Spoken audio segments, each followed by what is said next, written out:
Very good morning and welcome to you all. Thank you very much for taking the time out your Monday morning to join us for the Sanlam Corporate webinar.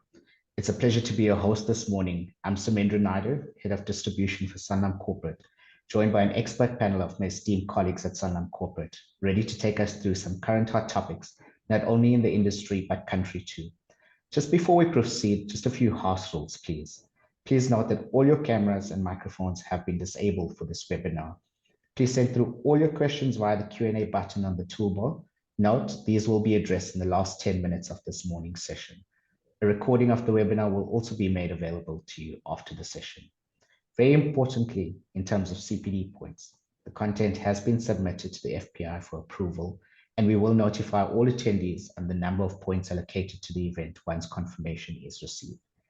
These points will incorporate both FPI and phase requirements, and note that you'll have to attend the full session to qualify for the points. Just less than 2 weeks ago, our Finance Minister, Enoch Godongwana, delivered the annual budget speech for 2024 to Parliament and the nation. National Treasury signaled optimism in the Budget Review 2024 about economic growth over the medium term, but Fitch Ratings Agency feels just that, very optimistic, and have taken more conservative fiscal projections. As we look forward to Stats SA announcing Q4 2023 GDP numbers tomorrow, are we going to see SA go into a technical recession? Later in the agenda is one of the hottest topics around retirement funds, the two-pot retirement system, set to be potentially taking effect 1 September 2024. So many questions still arise. Do we understand the details? How is it going to be implemented? How is tax going to be treated? And the hottest question by members, how much can we access come 1 September? I have the pleasure of being joined today by my colleagues, the Head of Investment Strategy at Sanlam Corporate Investments, Solly Tsi, who will be discussing the economic overview from the SA 2024 budget, and in our second session this morning by Sanlam Corporate's Senior Legal Advisor, Lisa de la Harpe, and Dani van Zyl, Head of Smooth Bonus Center of Excellence for Sanlam Corporate Investments, who will take us through the two-pot retirement system. It's a pleasure to have all our esteemed clients and guests join us this morning. We are looking forward to a knowledge sharing and educational session ahead. Good morning, Solly, and over to you and the team. Good morning, Sumendran. Thank you very much. Let me just make sure that my controls work. Okay. Just want to get a pointer. Okay, apologies for this. I just want to make sure. All right. Okay, good morning, everyone. Thank you for joining us. For my part of the presentation, we'll spend a bit of time looking at the budget. As Sumo said, this was delivered on the 21st of February this year by the Finance Minister. And, you know, the budget has been delivered in a certain world context. South Africa is a small and open economy. And what's happening in the world affects us because we trade with the rest of the world. We have trading partners, etc. So we shouldn't look at the budget in isolation. The first part of this presentation will be looking at what has been going on around the world. Then we'll look at the budget, and then we'll conclude as well. So what has been going on in the world for some time, inflation and interest rates, the interplay between the two has been driving the economy, the investment markets, and ultimately the returns that members receive in the invested money. So inflation did peak around 2022, and central bankers responded by increasing interest rates. And 2022 was a horrible year for investment returns, and these have since recovered in 2023 because of a different view that was adopted by market participants during the year, particularly in the last quarter of last year, 2023, where the outlook for interest rates was positive. That is, interest rates were expected to be cut from this year onwards, and this was positive for investment markets. Our view is that, you know, as inflation is coming down, and we have seen it coming down, looks like it's under control, still above the targets, the focus will now shift to economic growth. We'll also look at the growth numbers, what's happening. China, you know, every time you talk about economic growth or you talk about what's going on in the world, China is a very important player in the world stage, the second largest economy in the world. And also from South Africa point of view, China is the largest trading partner as well. We've also seen another theme where there has been reversal of globalization for quite some time, 2 decades or even 3 decades and more. So nations are now looking at their own interest, country interest, before looking at the global interest. Now, let's look at where inflation is at the moment. Now, if we look at a more familiar picture, South Africa, we came from, just before 2020, inflation was well within control. The South African Reserve Bank targets 3 to 6% inflation, so that's called the target band, and inflation did go outside that target band. Now, inflation has now, returned to the band, and it looks like it's being under control. So 5.3% is the latest reading as at the end of January. If we look at developed countries, such as the United States, they've had to grapple with high inflation. And this was now dubbed to be public enemy number one. And central bankers used increased interest rates to fight this. So inflation in the United States is now sitting at 3.1, and the Federal Reserve Bank, which is the equivalent of SARB, is targeting a measure of 2% in core inflation. So core inflation excludes volatile items such as food and also fuel, energy, etc. Now, inflation has come down. It is still above targets, and we'll see that interest rates are still high. If we look at the United States, interest rates came from levels close to 0% to now a high of 5.5%. Interest rates are still high, and there are various expectations. So the United States Federal Reserve Bank expects interest rates to reduce by 0.75% over the course of this year. The market is a bit more optimistic than that. They're expecting interest rate cuts of 1.5% over the course of next year. So the interplay between these two variables has been what's driving the markets, and it's also South Africa as well. So the repo rate has come from a low of 3.5% to now 8.25%. Now that inflation is reducing and it looks to be under control, notably above target, I mentioned that the focus is likely to shift at the economic growth. Let us start with the world. So the world grew by 3.5% in 2022, and the outlook is that the world has grown by 3.1%. Figures are being finalized across the world. The United States figures have just been finalized, the fourth quarter numbers. So the actual figure for 2023 would have been very close to the 2.5%. Developing economies are still leading the way. They are growing faster than developed nations.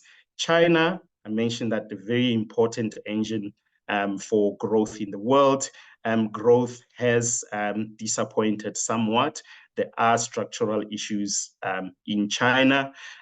For example, now China is grappling with its inflation. They have a problem of very low inflation and also of overcapacity in some of the areas of the economy. So growth is likely to disappoint in 2024.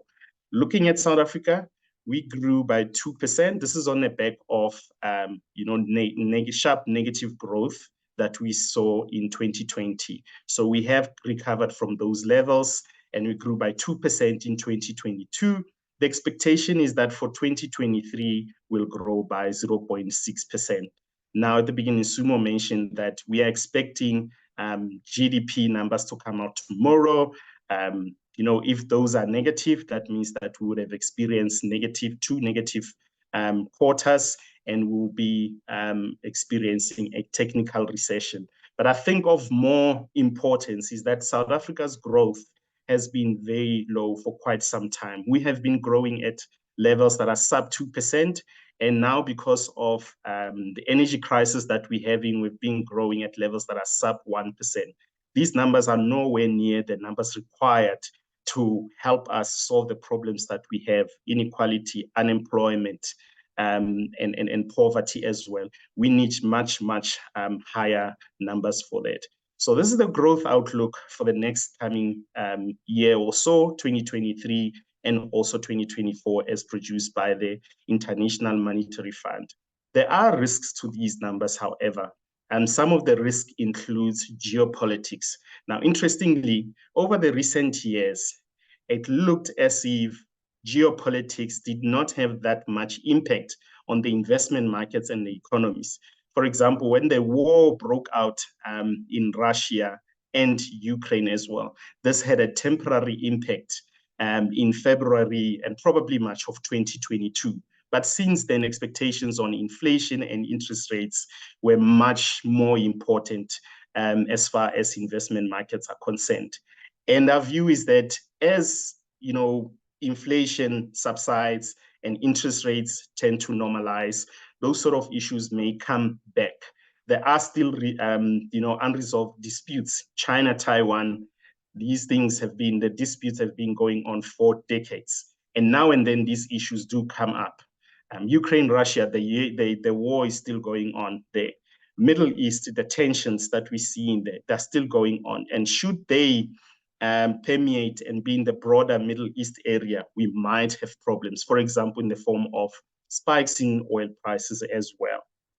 And now, towards the end of the year, and the largest economy, the United States, is going to elections. And the United States is a much bigger player in the world.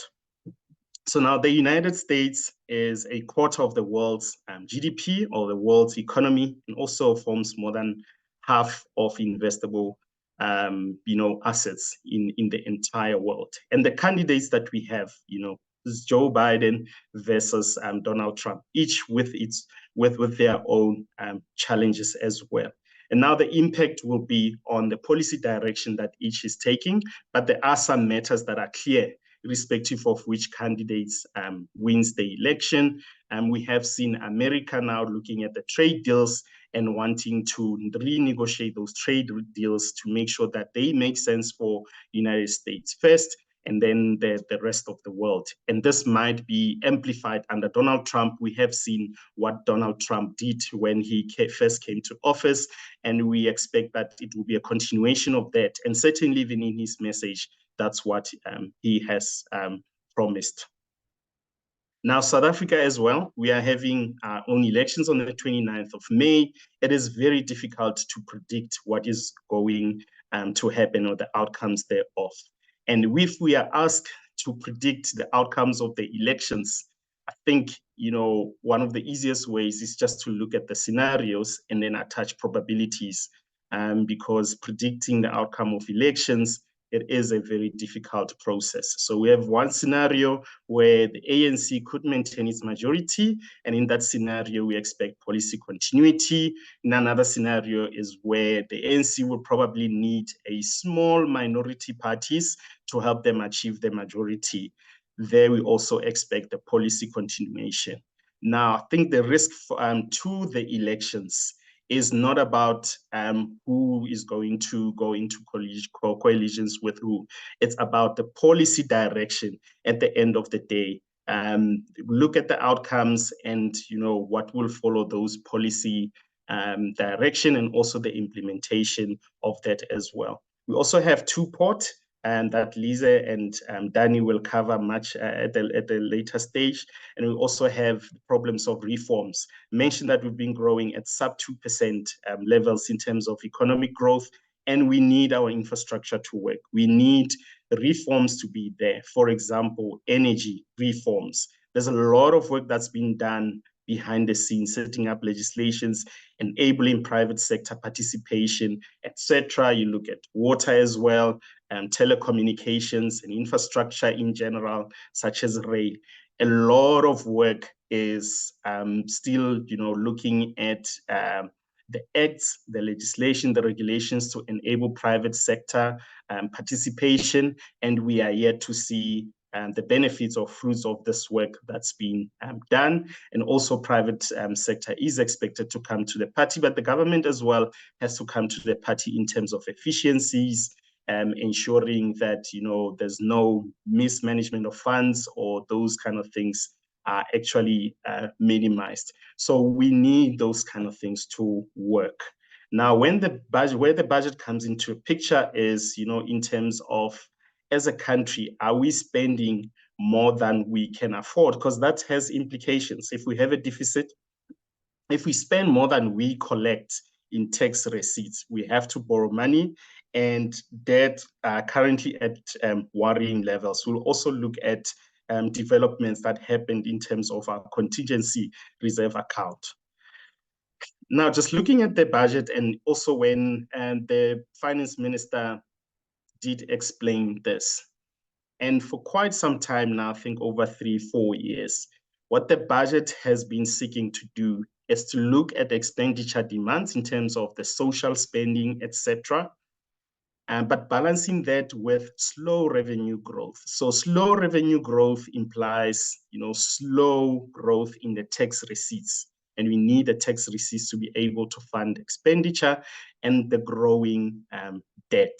So two things need to happen for us to be in a healthier space. Either we reduce expenditure so that our debt doesn't grow as much, or we need to increase tax receipt, and that can only happen if we increase revenue. And in both scenarios, the government has a role to play, either enabling conducive environment for business or maintaining tighter fiscal controls as well. Now let's look at the budget. Just a quick snapshot, a dashboard that I found on the National Treasury side. So in terms of revenue, mainly tax receipts, the government has collected about 2 trillion rands. Expenditure, 2.3 trillion. So that means that we have a deficit. And this deficit is mainly because of our debt servicing costs. We'll come back to that in a moment. But if you exclude debt servicing cost, we actually have a surplus, and this is called primary balance in economic split. Now, the graph below here shows the primary balance for 2022-2023, we have seen that small balance, and that has been projected to grow. And this is what the National Treasury is looking at. They want to maintain a surplus position here to stabilize debt. However, debt servicing costs are a problem because of two things. Our debt levels have been increasing, and also the cost of servicing this debt, interest rates, have been increasing. You will note that for quite some time, our expenditure has been above revenue. That means our expenditure has been outstripping revenue, or what the government can collect, while at the same time the debt servicing costs have been increasing. This is the level or the growth in debt. So currently sitting at over 72% of GDP. So growth is now looking to reach unsustainable levels, and this is something that we should not allow to get out of hand. In terms of the, the money that we spend servicing that debt, right now, out of every 1 rand, the government is paying 20 cents. 20% of the revenue collected goes towards the debt servicing cost. And let's put this into context. So if we look at 2023-2024 budget, the one that has been recently delivered, these are the items where the government will be spending money. And look at the debt servicing cost, 382 billion rands. So certainly debt servicing costs have been crowding out expenditure in other much more important type of expenditures as well, compared to about 13 years ago, where debt servicing costs were still a bit low.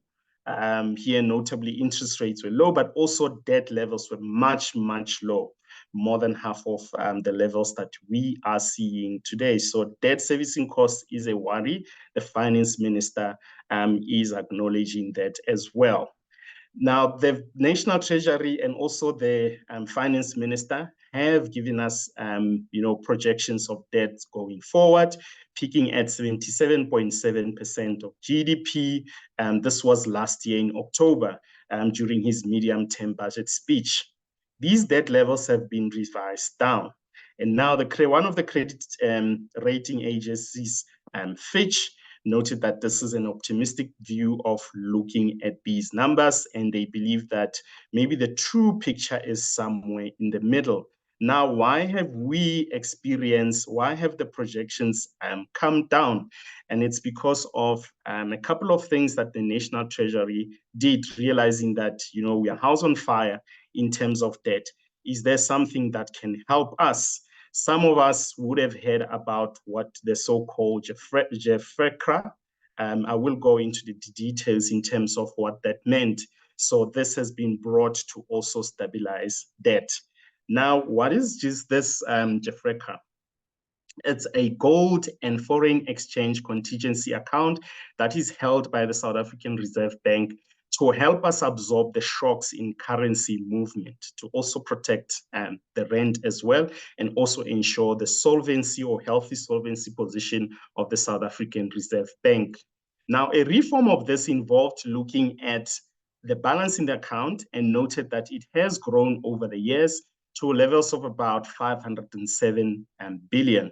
Now, a proposal has been put in the table, and that is going to go ahead, that we should bring this balance in the account of the South African Reserve Bank to be in line with peers. So the estimated amount to be left in this account is about 150 billion, and also ensure that, there's additional money for the South African Reserve Bank to have a healthy solvency position. Now, after all of that has been ensured, it is estimated that 100 billion will be available as a surplus, and this will find its way to National Treasury in 2024 and 2025, and in the 2 years following that. Now, what's National Treasury going to do about that? National Treasury is going to stabilize debt, and they're going to ensure that the use of this money is, directed in a way that it reduces our borrowing requirements. So our borrowing requirements are expected to be that much lower in the next 3 years as well. There's also been tax increases of 15 billion and further tax increases in the next coming years. And notably, I think some of you will have noted that there's not been an adjustment to tax brackets. So that means whatever salary increase that you get, it's likely to push in a next bracket, and then you then taxed higher as a consequence. This is what is often referred to as the inflation creep, due to those tax brackets not being adjusted. So that money is expected to be about 6.3 billion rands, and there are also other more significant items to note. There's not been adjustment to fuel levy, so that has an impact of 4 billion rand less in National Treasury, but overall an extra 15 billion is expected. And then over the coming years, up until 2006, 2007, the SARB expects an additional 25 billion in that year. This is also attributed to what is called the global minimum corporate tax. So there has been this reform around the world, particularly in the EU, to prevent companies shifting money from jurisdictions that are favorable in terms of tax. So there's been a minimum global tax of 15% that's been set up.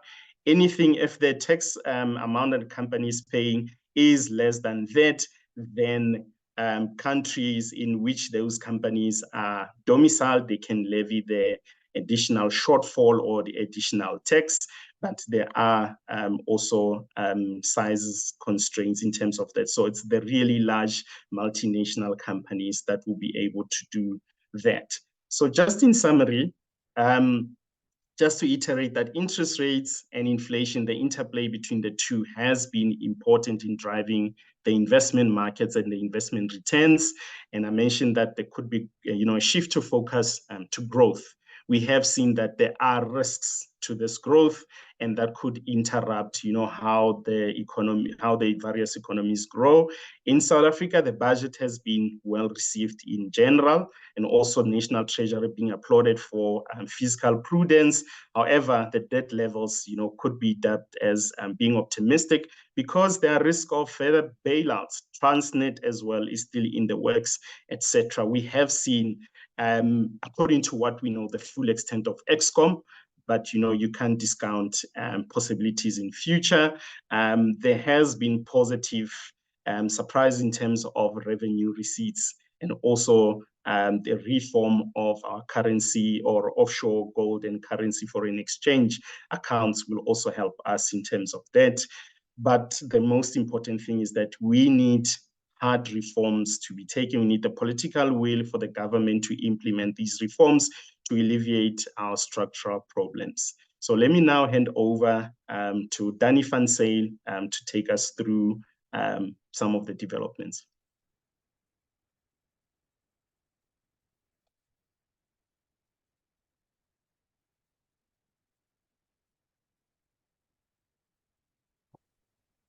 Thank you, Solly.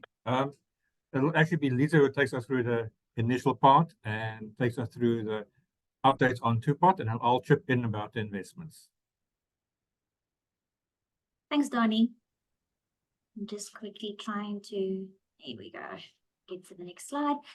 Just to remind the panelists if they have any questions so far to drop it in the question box, in the Q&A box, and same for my section of the webinar. Okay, so I'm going to give a quick update. I'm sure by now everybody has a very good understanding of Two-Pot, but it never hurts to give a quick recap. So from 1 September, what will change is all retirement funds will consist of 3 pots. I just want to mention here the legislation doesn't refer to pots anymore. It now refers to components, but Sanlam still continues to use the term pots, and it's easier to explain. I think we're all familiar with it. So from 1 September, there will be a vested pot that will consist of all your savings up to 31st of August 2024. There will be a savings pot going forward where 1/3 of your contributions will be allocated to, and then a retirement pot, which will be 2/3 of your contributions. Just have a quick look at the vested pot before we move on. Your vested pot, as I mentioned on the previous slide, is going to consist of all your savings that you had in the fund up to the 31st of August 2024. And the amounts in the vested component will still remain subject to the current regime. So to put it differently, all the rules that apply today to the vested part will continue to apply. So your members will retain their right to access the benefit when they terminate employment. They will still have the right to make a once-off withdrawal from a preservation fund. And at retirement, you can take the entire vested portion of the vested part in cash, and you can take 1/3 of the non-vested portion in cash and then purchase an annuity with the remaining 2.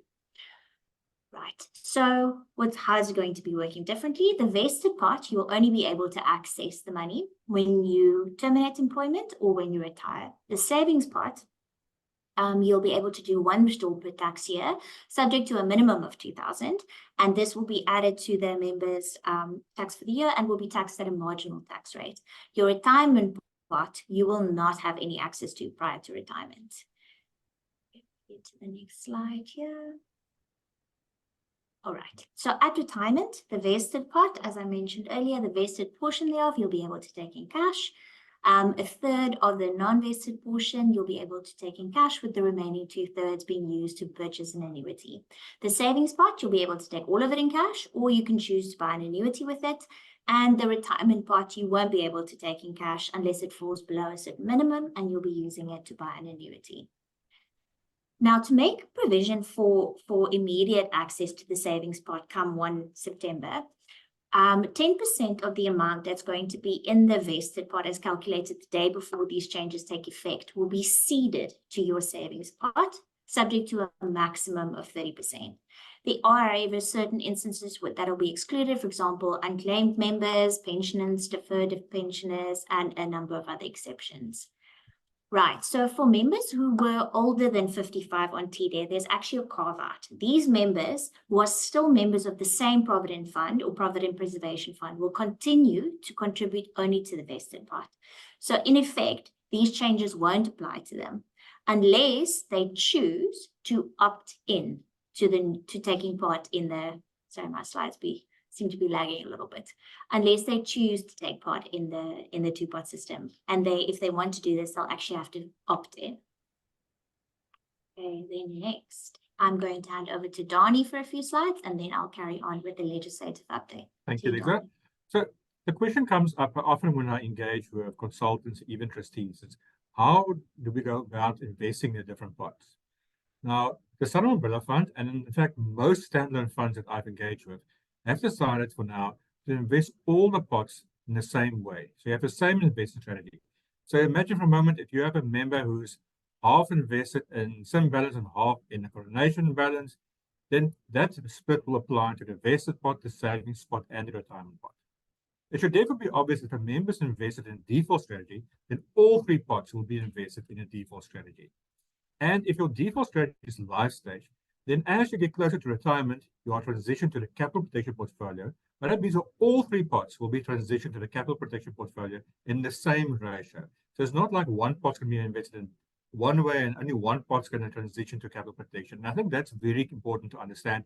And also very clear, it's important to make that clear to both trustees and members.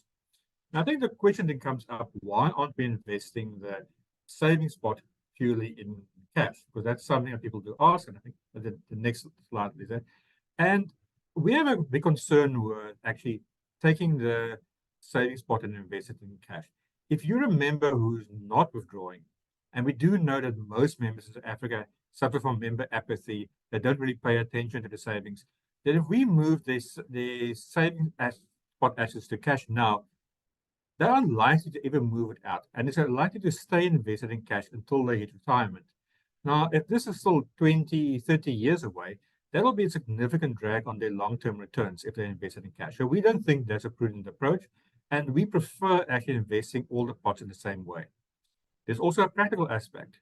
On the admin side, we are rushing to have the system ready to implement by 1 September, so we don't want to complicate the implementation quite yet by having different pots and different strategies. Having said that, we have had a couple of consultants engage with us saying, once the two-pot system is bedded down, would we consider, for instance, allowing members to move their savings pot money into cash if they do know that they're going to be withdrawing soon? I mean, that's a sensible and helpful comment. And if you have any suggestions, people listening on the webinar, please give that through to your CRM, and there's something we can take on board as well. I just want to go to the next phase where we talk about what will members receive. And I think that's quite important as well. Members have, I think, an unrealistic expectation from what they've heard in the news that they can withdraw quite a lot of money and they will all get it, tax-free and everything. So please remember, a member will get the amount of money they want to disinvest. If they invested in a smooth bonus portfolio, and the smooth bonus portfolio is underfunded, there'll be a market value adjustment, there'll be tax applied, and members' marginal rate, like Lisa has mentioned, and also the administration fee will be deducted. Now, I just want to emphasize the impact of tax. Two examples here, Melissa, who earns 250,000 Rand per annum, a marginal tax rate of 26%. So she will pay 7,800 tax on a 30,000 Rand withdrawal. That's assuming she had 30,000 Rand to withdraw.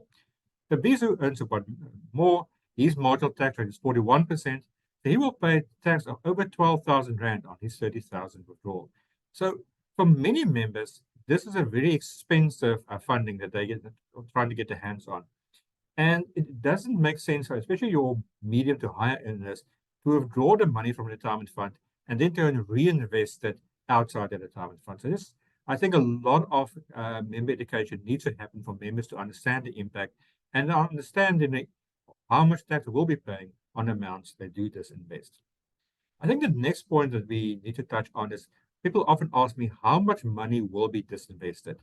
And, that's very difficult to estimate upfront. We do expect quite a high number of disinvestment in September and October when the two-pot kicks in.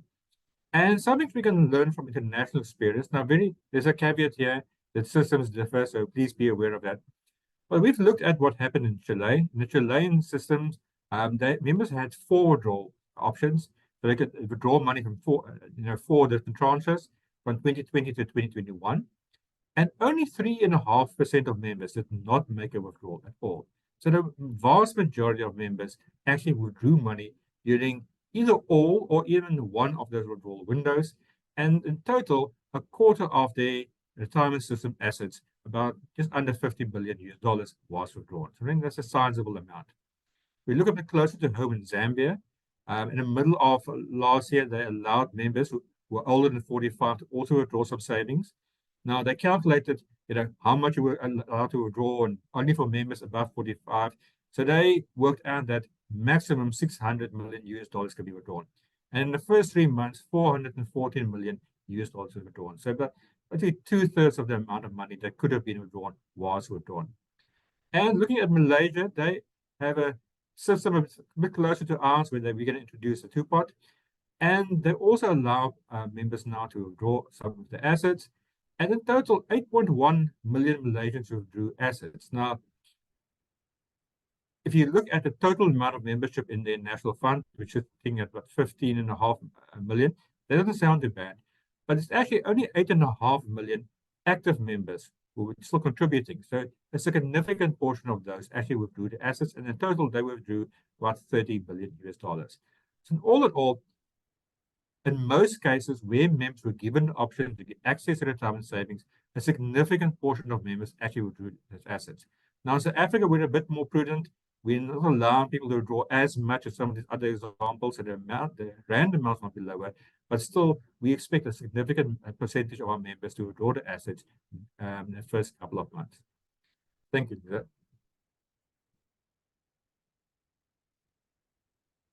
Thank you, Donnie. Okay, I'm going to give a legislative update. Right. The implementation of the two-pot system remains dependent on the finalization of the Pension Funds Amendment Bill. This bill was published on the 30th of January, and it provides for the amendments that still have to be made to the Pension Fund Act, which are necessary to enable the funds to implement the two-pot system, and the amendments to the Income Tax Act, which were set out in the Revenue Laws Amendment Bill. Public hearings on the Pension Fund Amendment Bill are set to take place on the 12th of March, 2024. If I can just quickly pause you for a second, just to give an update on that Revenue Laws Amendment Bill that I mentioned a bit earlier. It was passed by National Assembly on the 20th of February, and it's now been transmitted to the National Council of Provinces as the next step. The FECA also recently published the communication number 3 of 2024, which sets out the requirements for the rule amendments that funds will have to submit to give effect to the two-pot system. It also actually sets out the FECA approach of what they will be taking into account for these amendments. The FECA communication is quite a lengthy doc. I'm just going to highlight some of the material aspects thereof. The rules of the funds are going to have to make the following distinctions. The opt-in members who were older than 55 on T-Day. It has to make provision for a savings pot and a retirement pot from the effective date. It must allow members access to the savings pot once per tax year, and that will be taxed at the PI tables. It has to make provision for seed capital that I explained earlier, the seeding to the savings pot as at 1 September. Then the retirement pot, that it must specify that members won't have access to the funds allocated prior to 1 September. There won't be any funds allocated prior to 1 September, sorry for that. And it will consist of 2/3 of all contributions together with interest investment returns accruing from 1 September. You cannot access this pot when you resign from employment. You can't claim it as a cash benefit. At retirement, the de minimis rules will apply. The rules also have to make provision for the transfer of pots, and benefit statements will need to be adjusted to reflect all of these transactions. Then we get to the next slide, deductions in terms of Section 37D of the Pension Fund Act, which includes your divorce orders, employer debts, and such. Home loans and etc. These deductions will be made proportionally across the 3 pots. Member communications, funds will have to communicate these changes to their members in simple, clear, and comprehensive matter, and it also has to be ongoing and timely to alert members to the impact of any of these withdrawals on the value of their benefit. So to have the FECA have specifically requested that when funds submit their rule amendments, that they limit it to only these changes and not to include any other changes, obviously to enable them to as speedily as possible review and approve. Funds, of course, can apply for an extension in terms of 279 of the Financial Sector Regulation Act. To give a bit of a high level, what are funds looking at to get ready for this? Fund rules will have to be submitted and approved by the FECA. It's important to bear in mind that funds can only submit these rule amendments. Oh dear. Sorry about that. Let me go back. can only submit these rule amendments once the Revenue Laws Amendment Act has been promulgated. Benefit statements, investment strategy, all of that will have to be relooked and get it ready. The SARS systems have to be ready in time. Member communication is going to be very important, education of members as well, navigating the complexities at exit. Benefit counselors will be impacted by this as well. And then, of course, the quite worrisome one, if I can put it that way, is the development of administrative systems to actually make provision for all of this. Training to staff, amendments to operational documents, and the like. And that is it from my side. Thank you, everybody.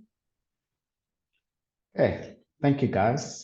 Yes, thank you very much for the insights and information provided. I guess, yeah, it's interesting times, I guess, both on the economic front as well as the legislative side as well. You know, I think from the economic side, I guess it's even more interesting given that we're in a year of elections. So, you know, how much of these coming out are true, we'll see in terms of what actually plays out.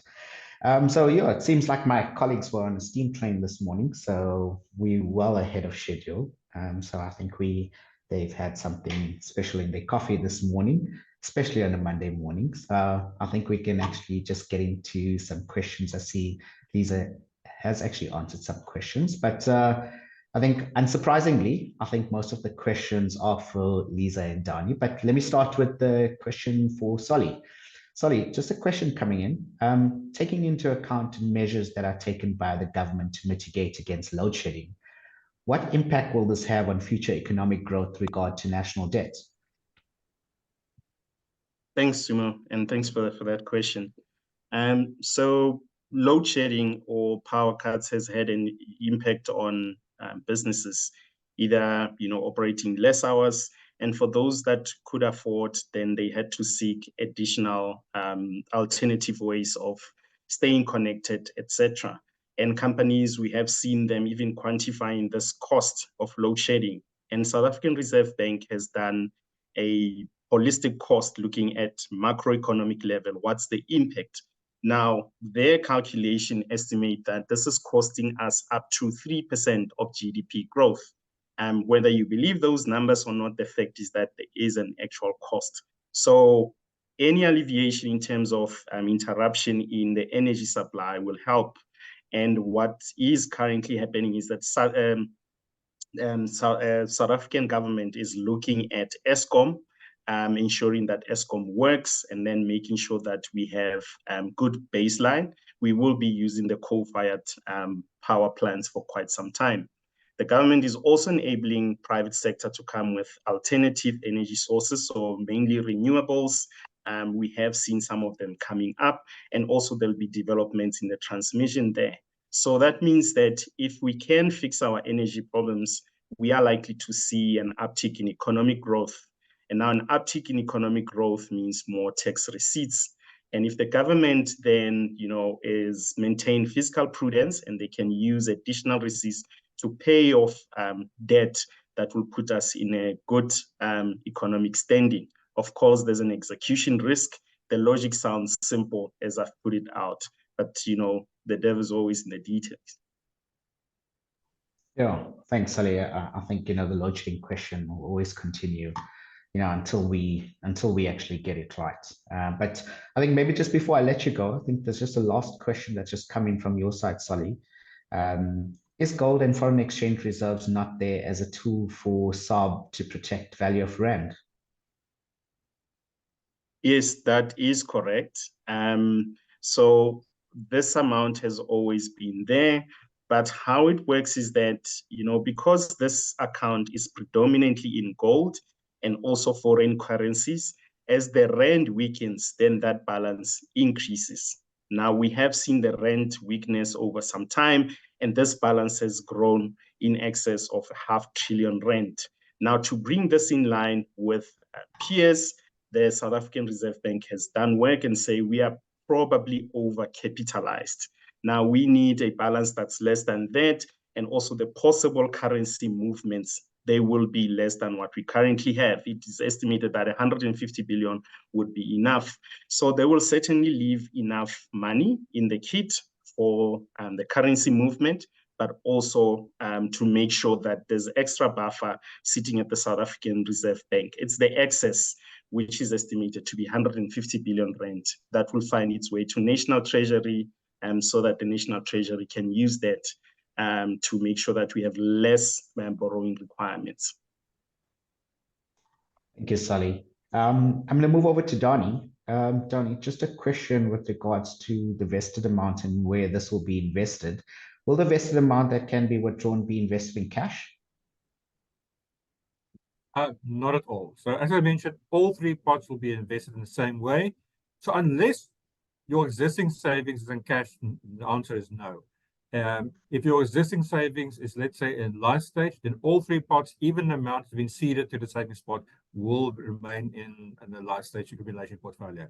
So no, we won't be putting in money in cash unless, for some bizarre reason, all your money is in cash. And that's generally not prudent in any case. Okay, cool. Thanks.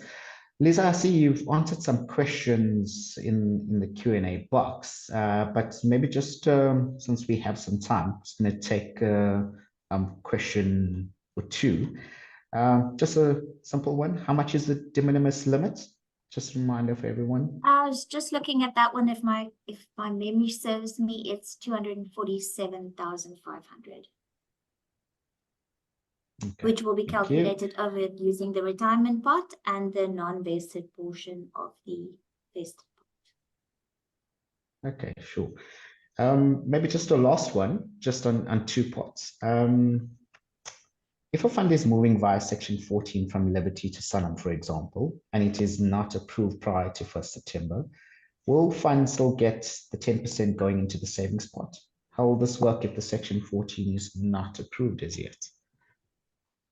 I actually answered a question sorry. that's very similar, a little bit higher up, not a problem. Okay. I must be honest with you, I just want to be a typical lawyer and just disclaim a little bit before I answer. I'm not very close to the Section 14 transfer process itself. So, you know, obviously I have a high level understanding of what the Section 14 forms and such look like. But my understanding would be the member's still going to have that seeding happen, if I can put it in absolutely layman's terms. Obviously, the receiving fund will need to have the value of the existing fund credit as at 31 August 2024 to enable to calculate the 10% subject to the 30,000. I'm not 100% sure, I must be honest, but maybe these are the details of fund values that will be included in the Section 14 forms. I'm not entirely sure, to be honest with you. I think, what we will do as well, the questions that are on there, we will post answers to that post the session as well. So we will give feedback to that after the session to everyone as well. If I can just jump in there, Sumo. Yeah, sorry. Go for it, Donnie. Being part of the team that looks after two-pot, our admin team, unsurprisingly, is not very keen on getting Section 14 transfers on the 1st of September. So if you think your client is likely to have a transfer happening at that time, please discuss it with the CRM in advance so they can advise you on the road forward. Okay, sure. I see a question as well. So maybe I'll say, Lisa, you were typing the answer in terms of member training, employer training, etc. I think in engagement, maybe if I can... Yeah, go for it. Apologies, instead of typing, since we then have the floor. Member training, as the FEC communication also made, that I summarized earlier, it will have to be ongoing. And our funds will definitely be doing it on exit as well. And that's why the benefit counselors will be involved. And employee training, similarly, that would be for every fund and administrator to make sure that the training is timeous and that everybody is ready for the effective date. Okay, sure. Love the questions that's coming in. Lisa and Danny, I'm just going to take one last question just before we wrap up, just for you. I know a lot of questions on two-pot. I think, even though it's been going for so long, as I said, there's so many unanswered questions, etc. Just the last one on there. If a member makes voluntary contributions to his or her fund, will these contributions be added to the savings pot, or will the ABCs be split 1/3 versus 2/3 as well? It will be split. All contributions going forward is going to be split 1/3, 2/3. Okay, thank you. Makes sense. I think with that being said, I think we're going to wrap up. Yeah, if there's any other questions, please do post it in the Q&A. We're happy to actually get you the answers after the session as well. Any written responses post the session will be done. But I think, yeah, thank you to my colleagues. Thank you for all the knowledge and information shared this morning. I trust to all our attendees and guests that, it has added an immense value. I really do appreciate you taking this time out, especially on the Monday morning, to join us. And we look forward to you joining us in future sessions. Thank you very much. Have a good Monday and have a great week ahead. Cheers. Thank you.